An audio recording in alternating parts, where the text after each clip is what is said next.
Hello, folks. Rebecca Adams, and I'm back here with episode number 4. Is that right? I think Yeah. so. We are starting episode 4 with Meg, and Becky and I are loving this. We could sit here all night, Meg, and listen to you.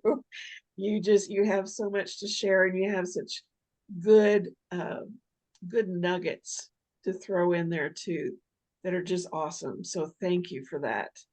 I think Um, Becky, before we get started, do you have a pair of socks on your desk? More than one? Of More course than I do. one? Oh, so you have to choose what you're going to show us, huh? No. I have a pair that I want to show you now. You may not be familiar with this. Have you ever played the game with somebody where you go like this? And it's like they get 2 for flinching? It's a childhood game where if you make this symbol and somebody looks, you get to punch them in the arm. I'm surprised. I was the youngest. Yeah, so it's a childhood game that we always play, but I have an employee who I like to play that game with. And so if I always take every opportunity I can to do this to her. I don't actually punch her, but I was like, oh, I got you. You get a punch, but I don't actually punch her. But anyway, these are my 2 for flinching socks.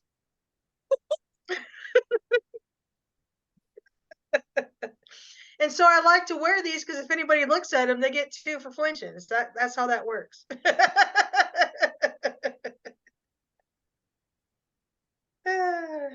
That's Good times. Good times. Would that be Sunny or Leah? It's Sunny. Sunny. In fact, Sunny's the one that actually got me these socks because she thought it was funny because when I opened the box, I looked. So she gets to punch me. Yeah. Yeah, that's how that goes. That Love sounds it. seems a little bit like entrapment. Very much so. That's what I said. That doesn't count because I opened the box. It's not my fault that they were in there. But I walk around every time I wear them and I say, hey, look at my socks. So, I mean, it's kind of the same thing. Funny. What about you? That You got some earrings to show us today? I do. I think I've worn these before and shown them to Oh, you. Do you remember these? not necessarily. Well, Have you? Kurt, now I can't remember his last name. Oh, Kurt, don't be watching, please. Anyway, he saw me wear these at church and he walked up and he looked at those and he said, that's your solar system, isn't it? So these are my solar system earrings. I saw them teardrop shaped. Yeah, but they're in a teardrop shape instead of in an oval or in a circle. Yeah, yeah, those are fun. And they're just funny. as light as a feather. I don't remember where I got them, but I guarantee they were. How did you say that word that your dad uses? Clarence. They were designed by Yes, Clarence. they were Clarence. they were Clarence. Clarence. Is it French? Best way to buy stuff. Yeah. I mean, it doesn't matter how much you have. Like I joke, people like will joke with me because, growing up I did have quite a bit. But even like the most wealthy people in my family on either side, the old joke is if you want to stay rich, you don't spend money. Like I have no money. I am broke, but I think even if I was a billionaire, I would be scouring the clearance racks. Yep. Like my kids joke, like there's those TV shows, My Strange Obsessions or whatever. I'll be like, you'll never guess how much I got this all for. It's like my passion is to find the best deal possible. Yes. I feel like if it was an Olympic sport, I would be like the captain of the gold medal team. Do you know I my had a definition of rich is? what? I don't have everything I want, but I want everything I have. I like Oh, that. that's good. And that makes That's me feel good. rich. I like that. When my son was about 5, he said to me one time, he said, well, you're rich. I said, I am? Because no, I mean, I've never been rich, but I was not even close when my son was 5. And I said, why do you think I'm rich? She said, well, you've got some jewelry and stuff. I remember a few years ago, this was probably about 3 years ago, my daughter was over, here with some friends. And one of the girls kept going on and on about how rich we were. And I'm like, we live in the same building. You live across the hall from me. Like, how do you think? Like, we're on the same. And she's going on. And one of the other friends is like, why do you keep saying that? That's almost like, it was almost rich. She's like, she thought we were rich because those apple cores that you can get and you put the apple in and it slices it. Yeah. Because we had one of those, we were rich. And I had to tell her that I got it at the dollar store. It was just a dollar store apple slicer.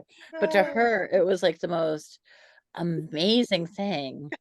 And then like we were just, and I was at the dollar store the other day and I had my little bag. It was $1.99 from Trader Joe's, but it's kind of nice, has some like artwork and stuff. And I was at the dollar store with my son and we're checking out and I throw the bag and the guy behind the checkout's like holding the bag and looking at it. He's like, just looking at this bag, I feel like this is the most expensive thing. I'm like, it was $1.99 at Trader Joe's. Like, like I forgot a bag. And in our state, you have to bring bags, or if you use a bag, like plastic bags are illegal.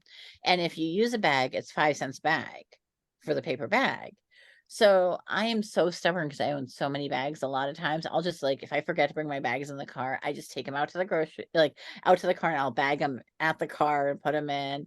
But one time I was just like one bag short and I would rather buy that reusable bag for $1.99 than buy the 5-cent bag. And that's what I did. I just bought, like the dollar bag. And he's like, I feel rich holding this bag. So it's amazing what other people, like what people think Mhm. of Yeah. as wealth. Yeah. A lot of times it's like a dollar item and people think you're Yeah. wealthy. It's the perception of it. Yep, that's very true.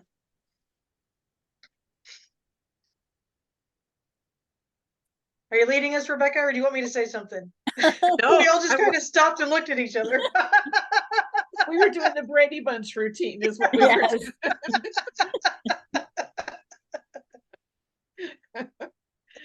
Well, I'm just waiting for the two of you to go on with this. This has just been so good tonight. Really enjoyed this. I was thinking we've heard quite a bit, Meg, about kind of where you've been, kind of where you are, or how you've gotten to where you are, but we don't really know where you are. And so I know that you've alluded to doing some advocacy work now. Could you tell us some about that? I'm super interested in that. Sure. So it started out after I left the domestic violence shelter and got into this place I'm in, physical place I'm in now, my home. And I wanted to give back. And I started doing it by around the holidays, like starting around October, Domestic Violence Awareness Month. I started collecting stuff, like the local grocery store, you collect the stamps and you can get pots and pans. And knowing that people leave the shelter and they, don't have anything. So I asked people, hey, if you have stamps, donate them to me. I'll collect the bakeware and I will donate it to the domestic violence shelter so that at Christmas, women who are like getting homes can get these gifts. And then another year I did spa baskets. Another year I did, different things. And by doing that, I started asking them, how else can I volunteer? And, I started talking to them and they're like, oh, well, we know this person that could use some help. We know that person, that person that could use some help. And, knowing my background with the legal work, being a law school dropout and everything, and doing all my own legal work, they'd be like, we have somebody that could really use somebody to go with them to file, uh, you know, a protection order. They don't know how to fill it out or whatever the case may be. So I started slowly doing that to the point where people started sending people my way, not necessarily through the domestic violence agency friends. Like, I know this person, they're in this situation. How can I help them? How can we get them apart? So I kind of ran my own little underground advocacy thing for a while. And then I've also gotten involved with other organizations. Like, I stay involved with domestic violence organizations locally, state level, as well as nationally, and different people I know working in nonprofit. I through that have been able to, as I said, alluded to in the past, testify in front of Congress, testify in front of the Senate, testify at different state levels in different states. And I kind of joke I'm a one girl revolution. I don't necessarily work with one organization. There's many organizations that I work with. And, whether it be putting up posters for an organization or, going on speaking tours, the more I speak about my own journey, the less stigmatized it can get. And that's the big thing is growing up, we weren't allowed to talk about it. I don't know if either of you have seen the movie American Beauty Mhm, with Kevin Spacey. mhm. There's I the have. mother. Okay, so the mother is a real estate agent. Everything has to be perfect. Nothing can look out of place. But in reality, their whole world is falling apart. And like the whole movie is about how dysfunctional they are. And the whole time the mother puts this big smile on the face and everything's perfect and you can't talk about how messed up everything is, where the husband actually loses the job, works at a fast food restaurant, and she goes through the drive-through with her, the guy she's having an affair with, but she still has to pretend life's perfect, not knowing her husband's behind the counter because he got fired. Like that's how my life was. You were not allowed to talk about it. There was so much shame behind it. And the more you speak, the more like you break that stigma, the more comfortable people will be, and the less people will get away with it. And then Absolutely. the less they think that, like we were saying in the last episode, people do what they think they can get away with. So if they know they can't get away with it, and honestly, you know what? That might help some people. If people are speaking out and like putting people on blast for being abusive, the next person, it's going to be harder Mhm. to the point where, one day it's just going to be so normal to say, he hit me, let's put him in jail instead of Absolutely. making a big fight about it.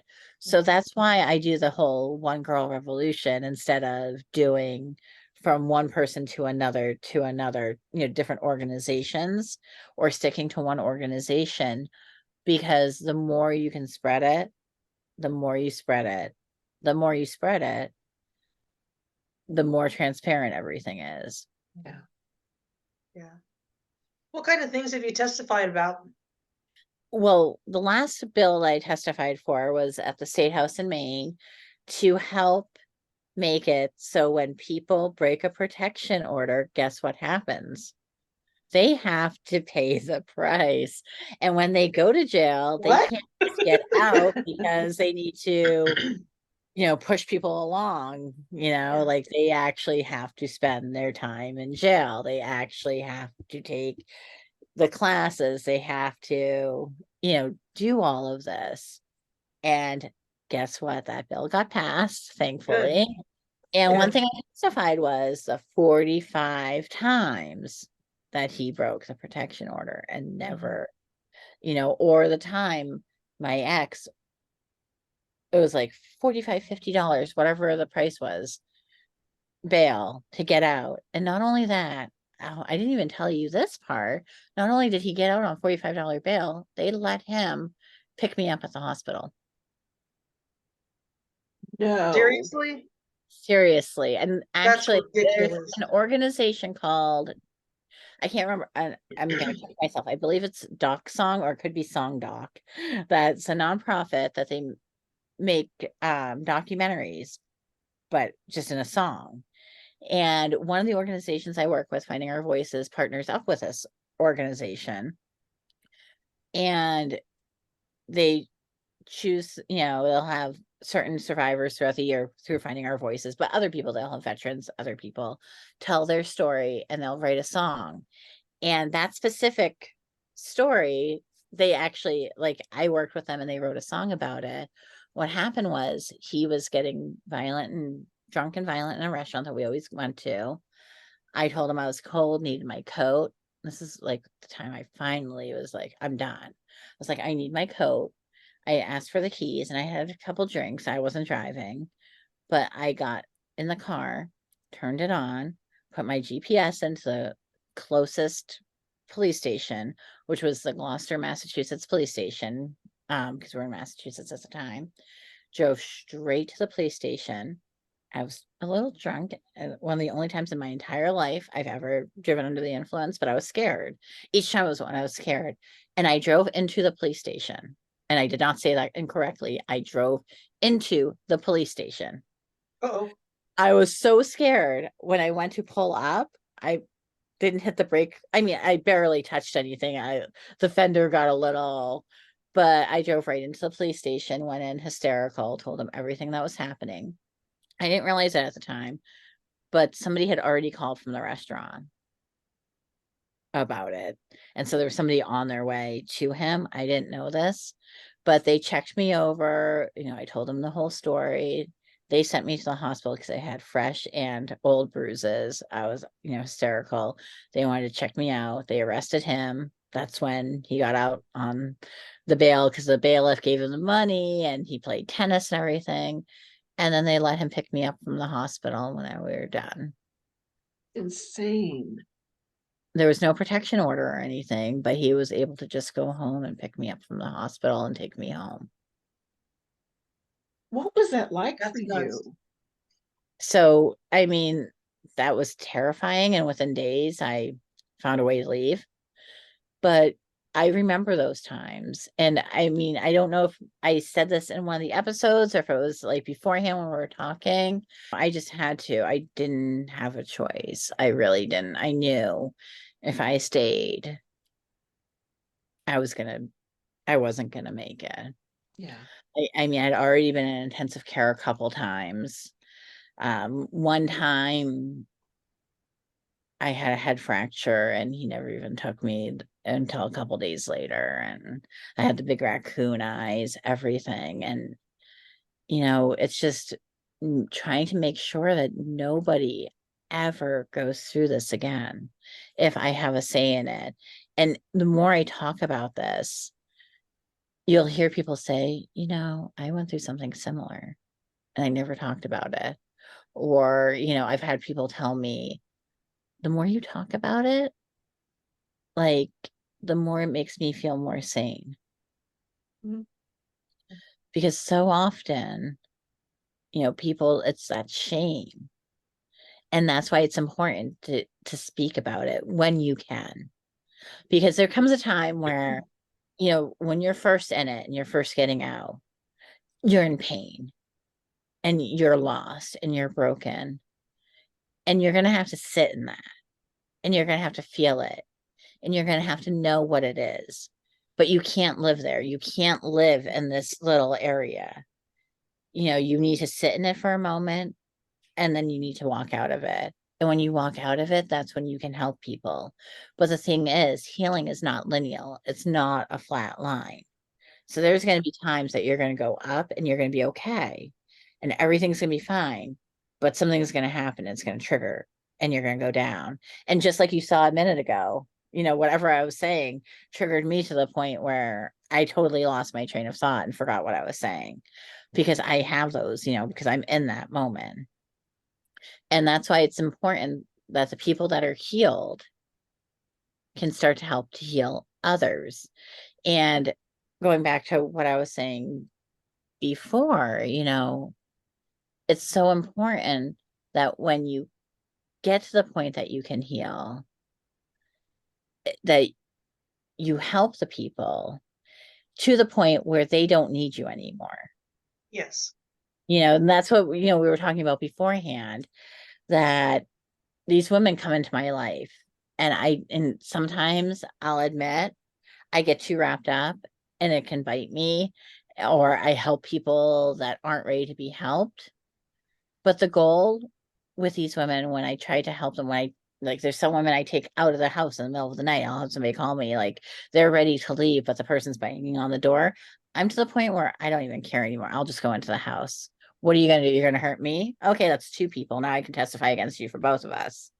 And I will do that. I remember one time some 20-year-old kid was like, he was 19 or 20 and like, the girl that he was hurting was 19 or 20. He's like, you can't take that weed and you can't take that alcohol out of this house. That's mine. I'm going to call the cops for stealing. And I'm like, really? I know in the state of Maine, both those things are legal if you're 21. I'm the only one here that's 21. and I don't trust you with this in the house, and I'm taking it out, so call the police. You know, like, I don't know who you think you're talking to, but I'm old enough to be your mother. And he thought I was only about 5 years older than him because I usually look younger than I am. And it's like, no, you don't talk to me that way. You can talk to her that way, or at least you think you can. You think you can get away with talking to her that way, but you can't get away with talking to me that way. And you can't get away with talking to her that way with me, and, you know, me there. Now, that girl who was in that situation at the time, this was about 6 or 7 years ago, is now a college graduate living on her, you know, just I'm doing amazing, and I am so proud of this girl. Now there's other people who went back and didn't make it. You know, and I've had to deal with that. I've had to deal with everything. But your goal is, when you go to help somebody, that they'll never need you again. I hope the only time I ever see some of these people is at the grocery store, and I can just pretend to say hi, like, you know, it's the, you know, seeing, you can help people as much as you want, but they need to see the results. So I've noticed that the more healthier I become, the more I can help people, because they can see that there's an out. Yeah. It's not just two people living in trauma, tripping over each other, trying to help. It's somebody who's actually been there, done that, been in a lot of times worse situations than they've been in, and have been able to, you know, make it through. Thankfully, through all of this, I had a wedding and event planning business I could go back and forth to. I had a good big name that closed during the pandemic. And in the last year or so, you know, I've not been able to do a 9 to 5 job because of my health, and I've had a lot of struggles. So I started another business, and that business is actually more focused on the healing and helping people. So while I was going through chemo and on bed rest, I became a level 3 Reiki, you know, I hate the word master, but you know, but you know, I also became a certified life coach, certified meditation leader. I'm getting my yoga certification, and I've been building a business helping people. And you know, I'm a freelance writer as well. I have been my entire adult life. So, you know, taking my experiences, putting it into a place where people can go, having classes, you know, teaching people all of this stuff, helping people find balance, helping people find that equilibrium that they just no longer have because it was taken from them. I've seen people come from the best families, you know, like just have amazing parents, and they will tell you, they'll be like, you know, just amazing parents. And then they start dating somebody who might give them a cigarette laced with something. And then next thing you know, they're addicted to drugs and they are being trafficked. And it happens more than you, it's not always people from the other side of the track.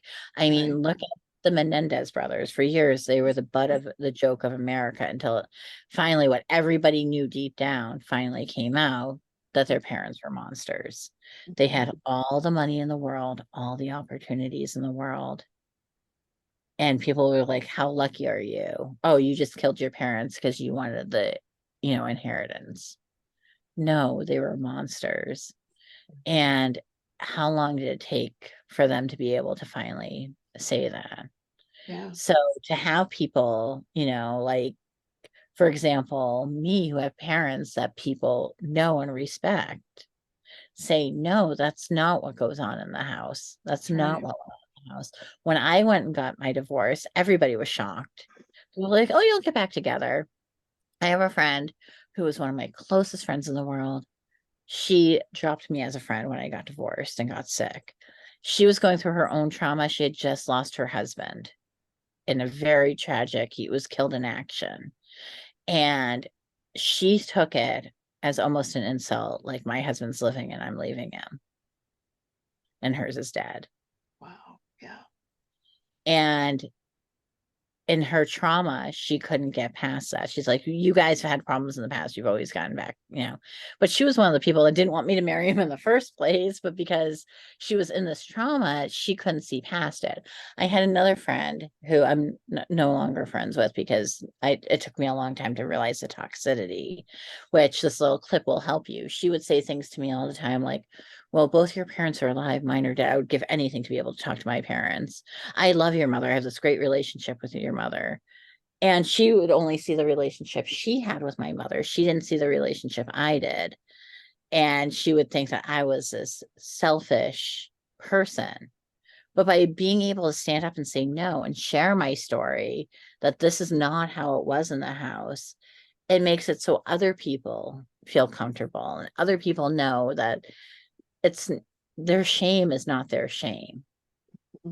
Like they don't have this tax that they have to do. I always thought the more I gave, the more I gave. I would give and give and give to the point where I would try to help these women when it turns out they didn't need help. They just wanted somebody to leech off of. And sometimes that happens. I mean, 1 out of every 30 people, or even more, 1 out of every 60, I don't know. But there are always those people, and it would just hurt me and it would make me want to give up. But then in those moments when I'd want to give up, I would get a text or a Facebook message like, I know you do a lot of work. I know you post a lot, and I know this person and they really need help. And do you think you could, what do I do? How do I help my sister? How do I help this person? And it's like when you don't think that people are watching and when you think that like it's just time to give up, you get a call like that. You get a phone call, you get a text, and you realize what you're doing actually does matter.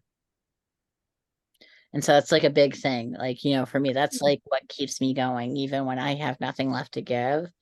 Those calls or those like, look how I'm doing now, or like pictures and drawings I get from the children later on. Like, I've had kids like tell their mother that they want to send me a card at Thanksgiving because they're supposed to say what they're thankful for. And those are the moments, and I'm sure working in the shelter and those court like the courthouse and everything, those moments just remind you that. And like for me, it reminds me that at least I might have gone through hell, but at least I can help people through it. Yeah. I'm amazed that you were able to do all that while you were going through chemo and Well, I'll be honest, I did take some time off during that. I hope so because Yes. yeah, Like I would like be on my computer and answer questions, but I wasn't going into the courthouses and I wasn't but the fact dragging that you people out of the even home. right, but at least you had the presence of mind to be able to do that. I had a friend who was going through chemo probably about the same time you were. Maybe her chemo was stronger, more powerful, whatever. I mean, who knows? There's so many different kinds. But she couldn't even process much at all. She basically just sat and just watched TV. There was really nothing else she could do or sleep. I mean, it They would just actually there was a news, I was interviewed on the news like right when I was done with it. For me personally, because of the lupus, the first time when I had cancer, I ended up having to do radiation because I couldn't take the chemo. And then this time when they like last ditch, they're like, let's try the chemo. I had such a bad reaction that it was almost impossible to leave the house. And the college nearby, there's some research trying to help with these reactions. So I was able to be interviewed to talk about how bad my experience was. So again, there's always ways to find ways, like my bad reaction to chemo, I was able to be a, witness on the news about why this research needs to be done and hopefully get more money. But, so there's always ways to find it. And I think for me, honestly, most of my adult life, I've been sick. And I've been told, like, and I've had to push through the sickness. I had to raise 2 kids and I had to still do everything because I was told I was being lazy.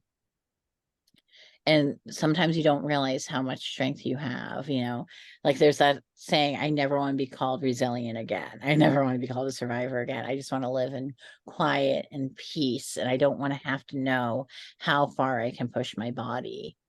And, I'm finally getting to that point.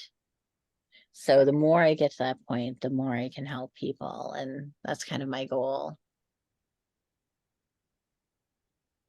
That's You're wonderful. amazing. Well, and the more you tell your story, not only do you heal from it, because when we bring that stuff that we've buried down deep inside of us and we let it out, that encourages us to heal. Mhm. But then we tell our story to somebody who may still currently be in that situation, and that gives them hope. Okay, so this person was able to escape, so I can too. And so somebody at day one benefits from somebody at 6 months, who benefits from somebody at 2 years. You know what I mean? We reach the power that abusers have over us collectively when just one of us is willing to tell our story. Mhm. And then it spreads like wildfire, but it spreads like wildfire in the right way. Mhm. And we Yeah, facilitate change. and that's one reason that, Finding Our Voices is one of the organizations I work with. That's their whole goal. Put a face to it, break the stigma, like we go business to business, putting up posters with people's faces and stories and talking telling them. There's a restaurant near me who the manager at the time, somebody I went to high school with, really good friends with his twin sister. And I remember I went in with it was the founder of Finding Our Voices. The two of us went in, to talk. And I was like, oh, I know him. He'll do it. Trust me. Like we've got a history. So I went in and told him, I'm like, this is what we're doing. He's like, yeah, no, 100%. Like, I'm going to support you. And he's like, I don't really know anybody that's really been affected. I don't think anybody around here's been affected. None of my coworkers, like nobody that works for me, but definitely put it up. Maybe it'll help somebody. So we're putting up the posters, and one of the employees comes over and starts talking to us and asks us about the poster, spoke broken English, and we explained everything. And she started bawling, and she was saying that her daughter in California was in this horrible relationship, and she didn't know how to get out, and she didn't know how to help her because she's across the country from her daughter, and she can't just fly across the country. She doesn't have the money. And so like we sat down with her and we helped her find resources, and we gave her information to give to her daughter, because you never know what silent battles people are facing. Right. So like I could tell my story and not know that they're going through it. I tell Right. my story to people who are going through it, but like sometimes I'll post snippets on Facebook, or I'll post stuff I'm doing. The company I started, we did a thing back in October for Domestic Violence Awareness Month. I had mentioned in another episode about how I didn't want to look pretty. I didn't want to, attention on me. And I realized, I've started doing some modeling again. And, just because I wanted to start doing things that I never did, that I wanted to, I did some pageants. I've been doing some pageant stuff, and I've been, just to do the things I wanted to do when I was younger, and I didn't have the opportunity. And I realized, doing acting and dancing again, that I don't know how to do my own makeup, because my ex-husband never wanted me to wear makeup because it would draw attention.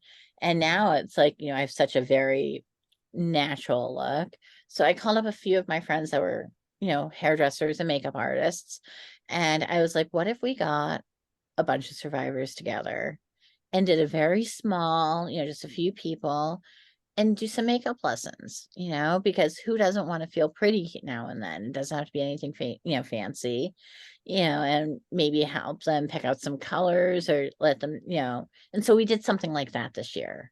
Just something small. There's maybe about 15 people total in the room, including me and the makeup artists and everything else, and sent them home with little goodie bags of, just nothing fancy, to give them a little something. And it's little things like that, because that gave them a boost, and that put them out into the world. And then they're going to have a skip in their step, and people are going to start to notice that, and people are going to start building them up. And once they get built up, they can start building other people up. And it's the domino effect. And the reason when I help somebody, I want to make it so I never have to help them again. They never have to pick up the phone to call me. I mean, if they have to, obviously do it. Because once they get to that point, guess what? They can help somebody else. Mhm. And then that person's going to help somebody else. And then that person's going to help somebody else. And the more we talk about it, and then, the more we talk about it, the more the stigma is going to break. So even if people can be advocates without even realizing it, Mhm. Yes. even just talking about your story, you're an advocate. Yes. You don't have to go to the courtroom. You don't have to help people fill out the paperwork. You don't have to be called in the middle of the night to pull somebody out of a house. You don't have to go business to business, door to door, putting up posters. You don't have to talk in front of senators or, representatives. All you have to do is be your genuine self and let people know what happened to you wasn't right. And you're helping other people. Well, even when you took the posters to your friend that had the restaurant Yeah, and he said to you, there's not anybody here, right. you educated him because you Mhm. were in the process of hanging posters and somebody came up to you. And And of so course, he he had still to doesn't to this day acknowledge do it. there's people here that work for me that I didn't know, but now we've created a safe environment that they can come forward and talk. So he was educated. And honestly, we never even told him.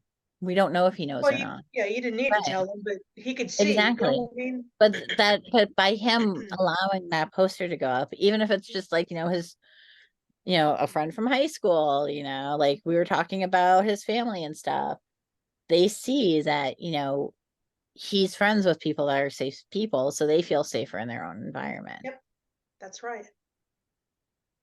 And we So- hear stories like that all the time, And I remember, and I spoke to our governor just recently when we went to the bill signing. And we did like, the ceremonial bill signing for the last bill. And I was telling her how my ex-husband's attorney would always be like, oh, well, there's nothing you can do about it. That's just how the law is. What are you going to do about it? You can't change the law. There's nothing I used to just say, just watch me. Just watch me. Because he would just infuriate me. I'd be like, just watch me. And I still haven't done it, but I plan to. I'm going to take a picture of all of us with the governor signing this specific bill. And I'm going to put a copy of the bill. But honestly, the reason I haven't done it, and I was just going to be like, see, I told you so. And the reason I haven't done it yet, honestly, is because I have so much in my mind. He doesn't even take up my bandwidth anymore. Love it. A few years ago, I would have been like posting it everywhere. But now, I even told the governor, I'm like, I'm going to like send this to him and I'm going to be like, see, I told you so. But it hasn't been worth it to me. Because then you're almost inviting him back in your life, and that's you don't want And the that. thing is, I know, I know, I did it. Mhm. And, this man who was so big and powerful was threatened by little old college, law school dropout me, who's worked for attorneys and everything else, but doesn't even have my own degree. And he's past retirement age. And he was intimidated. And I think that alone, Mhm. there's nothing more intimidating than a strong, powerful woman Mhm. who knows what she's capable of. Yeah. And that's your badge of honor. The fact that he was intimidated is a way bigger badge of honor than the fact that you've got a signed bill, honestly, Yeah. because you made him question that Mhm. and he didn't know what to do about it. And so, Yeah. yeah, I'd wear that like a badge of honor. Mhm. Very definitely. Well, ladies, we've done another episode already. Wow, that was quick. That I was talk a very lot, I'm fast. sorry. No, you're awesome. You're awesome to listen to. It's fantastic. So, Becky, do you want to give the international hand signal for help again? Certainly. If you see somebody tuck their thumb inside their hand and cover it with their fingers, they're asking for help. And again, it's I'm being held against my will. I'm with somebody who's not safe for me to be with. I need to get away. Can you help me? And it doesn't necessarily you have to go and punch somebody in the face and grab somebody and run off. But someone's calling for help. And so whatever you can do to provide assistance in that situation, we should do. If someone's asking, we need to get involved. Mhm. And this is asking, please help me. It's a desperate cry. Yes. Mhm. So folks, remember that if you see that signal, that you can go and you can be the one to help somebody. Because next time it might be you that needs the help. You never know. Also, folks, remember that no matter where you are in this process, you are always free to soar.